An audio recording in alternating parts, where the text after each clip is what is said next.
陶罐儿和铁罐儿。杂裤等胶裤。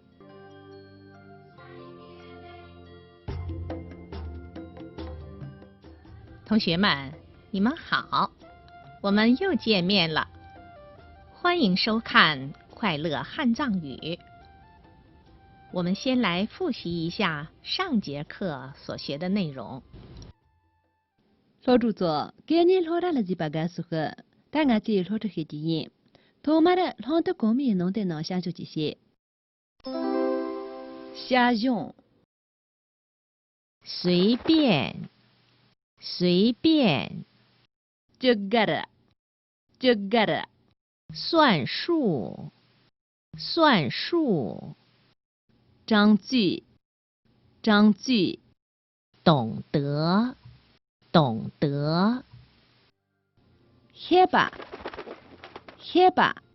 通过学习，我懂得了一个道理：时间在一天天的过去，周围的一切也都发生了变化。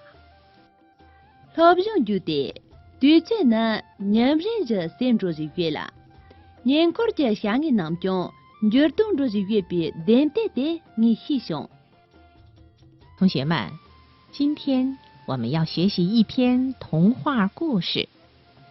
这个故事告诉我们，每个人都有长处和短处，要善于看到别人的长处，正视自己的不足，也只有这样，才能不断进步，让自己更加完美。老主座，爹的俺这样的西装的了几大，西装的没草嘛了，让啥东没当啥月那样，俺的人家让起了老用些呢，让人家没当啥的人家些些呢，大不是俺做了牙机用特别来路撒泼的单元里。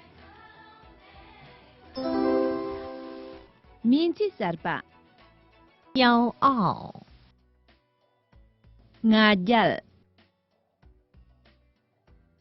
谦虚，谦逊，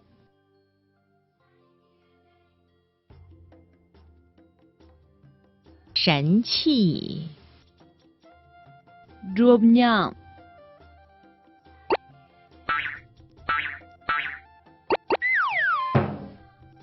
骄傲的铁罐儿看不起谦虚的陶罐儿。俺家前位叫苦给，谦逊点别咋苦了，通情些吧这。一天，铁罐骄傲地说：“陶罐子，你敢碰我吗？”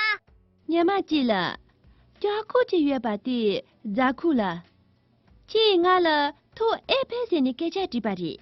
陶罐谦虚地说：“不敢，不敢，铁罐兄弟。”没拍，叫苦笨大老些，咋苦给懒得大美。